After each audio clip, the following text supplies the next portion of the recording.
Hi friends, welcome to our channel IP vlogs. ఈరోజు recipe వచ్చేసి పుదీనా కొత్తిమీర పచ్చడి. దాన్ని ఎలా ప్రిపేర్ చేసుకోవాలో చూద్దాము. ముందుగా ప్యాన్లో 2 స్పూన్స్ ఆయిల్ హీట్ అయిన తర్వాత శనగపప్పు 2 స్పూన్స్, 2 స్పూన్స్ ధనియాలు, కొంచెం జీలకర్ర అండ్ అలాగే ఎండుమిర్చి మన కారానికి సరిపడా వేసుకొని దాన్ని కలుపుకుంటూ ఉండాలి. తర్వాత అందులో కొంచెం కరివేపాకు కూడా యాడ్ చేసి అవి కొంచెం వేగే వరకు కలుపుకుంటూ ఉండాలి.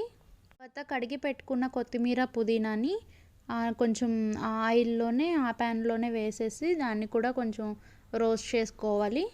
ఇప్పుడు నేను ధనియాలు శనగపప్పు వేయించుకున్నాను కదా, వాటిని గ్రైండ్ చేసుకోవడానికి నేను మిక్సీ జార్లో వేస్తున్నాను. నెక్స్ట్ ఇప్పుడు వాటిని గ్రైండ్ చేసేసుకుందాము.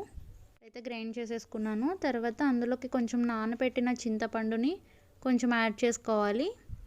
అందులో నెక్స్ట్ పుదీనా కొత్తిమీర కొంచెం దాన్ని రోస్ట్ చేసి పెట్టుకున్నాం కదా, దాన్ని కూడా ఆ మిక్సీ జార్లో వేసి గ్రైండ్ చేసుకోవాలి. నెక్స్ట్ అందులోకి సాల్ట్ యాడ్ చేసుకోవాలి, మన సుమారు చూసి వేసుకోవడమే. తర్వాత అందులో 2 ఎల్లుల్లిపాయల గర్భాలు కూడా వేసుకొని గ్రైండ్ చేసుకోవాలి. మనకి ఈ కన్సిస్టెన్సీలో గ్రైండ్ చేసుకుంటే చాలు, ఎక్కువ లూజ్గా కూడా చేసుకుంటే బాగోదు. తర్వాత తాలింపు పెట్టుకోవడం కోసం ఒక ప్యాన్లో ఆయిల్ వేసుకొని హీట్ అయిన తర్వాత తాలింపు దినుసులు కరివేపాకు వేసుకున్నాను. ఈ చట్నీ తాలింపు పెట్టుకున్నా పెట్టుకోపోయినా కూడా బాగుంటుందండి, ఎట్లా అయినా తినొచ్చు.